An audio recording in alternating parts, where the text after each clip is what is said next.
Estábamos sentados después de haber comido, ya habíamos charlado los temas habituales cuando se produjo un silencio. Entonces, mi amigo Pablo me dijo: Toto, contame un cuento. Carlos Alberto Garmendia se había olvidado de su nombre. Garmendia había sido en la escuela, Garmendia en el trabajo de cadete, en la fábrica, en la lista de los que se fueron a probar sin suerte en Arsenal de Sarandí, Garmendia en la escuela de policía y ahora, en la seccional, era sencilla y lógicamente Garmendia. A Roberto Miranda le pasaba lo contrario. Como a su padre le decían Miranda, a él siempre le habían dicho Roberto, Don Roberto, ahora que mordía los 75. Don Roberto no había ido ni al primario. Nació en el campo y no tenía memoria de haber pasado un solo día sin trabajar.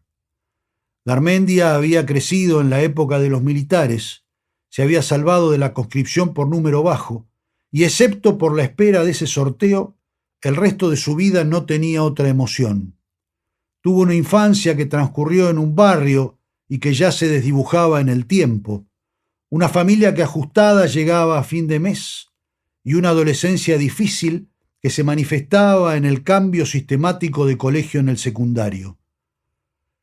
La vida había hecho de Garmendia un tipo callado, tímido y por lo tanto solitario, un tipo raro, decían sus compañeros de la seccional. La búsqueda de un orden externo lo había llevado a ingresar a la escuela de policía. Don Roberto había venido con su madre recientemente viuda al Gran Buenos Aires, buscando amparo en la casa de su abuela. A los 17 años tuvo que enfrentar su forma paisana de entender la vida a la arrogancia de sus nuevos amigos de la ciudad. Entró a trabajar en una fábrica de cerámicos y allí se jubiló como operario.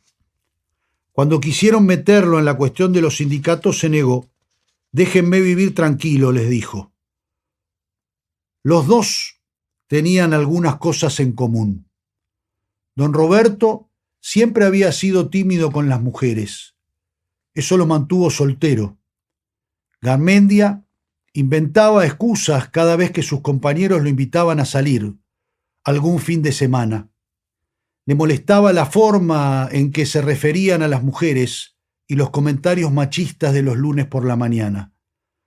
En una ocasión habían viajado en el mismo colectivo sin conocerse y todos los domingos sufrían a metros de distancia en la tribuna de la cancha de Estudiantes de La Plata. A don Roberto se le estaba haciendo difícil arreglarse con lo que cobraba de jubilación, así que impulsado por la necesidad se había anotado, muerto de vergüenza, en una de esas listas que hacían en el barrio para ganarse unos pesos yendo a alguna marcha. A Garmendia, por primera vez en su carrera, lo sacaban de atrás de un escritorio. Su jefe, después de mucho pensarlo, le dijo: «Lo lamento, Garmendia, vas a tener que venir. Estos hinchapelotas están haciendo unos quilombos bárbaros». Don Roberto llegó temprano. Falto de experiencia en estos asuntos, se paró junto a las vallas. Frente a él había un policía que transpiraba de los nervios. El viejo pensó que era poca la gente y se alegró porque supuso que así no iba a haber desorden. El joven pensó que era poca la gente y se alegró porque supuso que así no iba a haber desorden. Se dijo que seguramente la charla que le habían dado antes de subir al camión con los otros policías tendría solo un sentido preventivo. Por un momento, esta suposición logró tranquilizar el desfile de posibles problemas que corrían sin parar por su cabeza. Sentía que tenía fiebre y le temblaban las rodillas. En el límite de su conciencia danzaban posibles situaciones imaginarias que le lastimaban la voluntad. Don Roberto percibió que ese muchacho parado enfrente suyo tenía miedo. Se le ocurrió que si no hubiera sido tan remolón con las mujeres podría haber sido su hijo. Hasta se imaginó el orgullo que hubiese sentido como padre al verlo enfundado por primera vez en ese uniforme y sintió lástima. Garmendia pensó que ese que estaba enfrente podría haber sido el abuelo que nunca conoció y sintió lástima. Entonces comenzó a crecer una duda en el fondo de su alma. ¿Y si lo ayudo a pasar de este lado?, se preguntó mientras, siguiendo una especie de orden interno aprendido en la instrucción policial, miraba y trataba de copiar a sus compañeros firmes e imperturbables. En voz baja, vomitaba frases incoherentes. ¿A mí qué me importa? ¿A mí qué carajo me importa? O repetía las palabras que había dicho el comisario. Están haciendo un quilombo bárbaro. No separarse, nunca separarse. De golpe, una voz serena lo trajo a la realidad. ¿Cómo te llamas, pibe? Garmendia, contestó el policía mirándolo fijo a don Roberto. No, digo de nombre.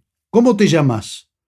Carlos, contestó sin saber muy bien si le convenía hablar con los del otro lado de la valla. Yo soy Roberto Miranda, dijo el viejo, e interrumpió la conversación y se dio vuelta porque empezaban a sonar los cantos y los bombos. Todo fue tan rápido que don Roberto no tuvo tiempo de correrse. De pronto se encontró tan apretado contra los hierros de la valla que le costaba respirar. Garmendia, del otro lado, sentía contra su pecho el pecho de ese viejo que lo miraba a los ojos con una mezcla de vergüenza y miedo.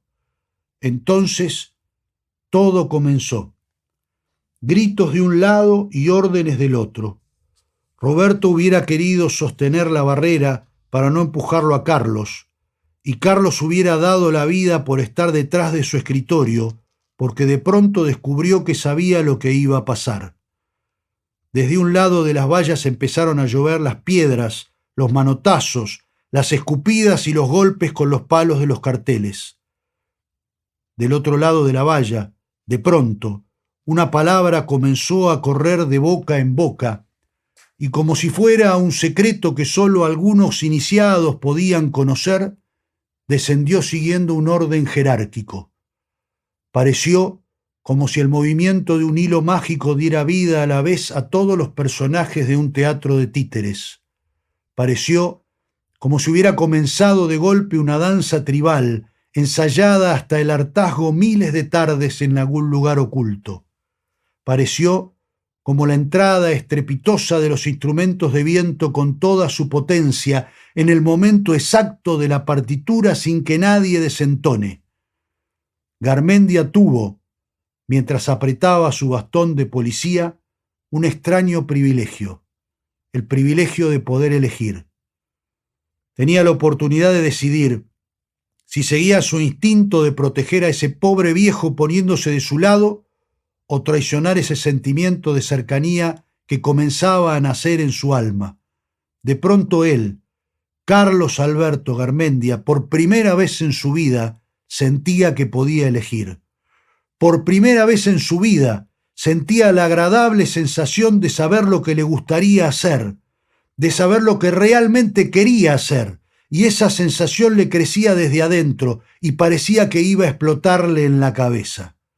Por primera vez sentía que podía optar y hacer coincidir lo que pensaba, lo que creía y lo que quería, enfrentando esos miedos que siempre lo habían paralizado, que siempre lo habían hecho ir a menos, que lo habían convertido en ese que escribía con los 2 dedos índices en la computadora detrás del escritorio.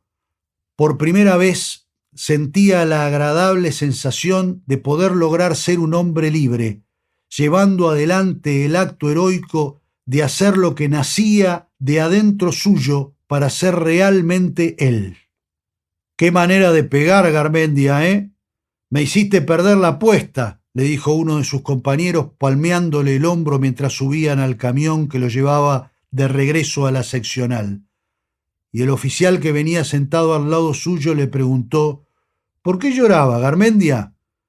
Y Garmendia, mirándose las palmas de las manos enrojecidas por apretar el bastón de madera de policía, haciendo un esfuerzo para no quebrarse, le respondió: «Por esos gases de mierda».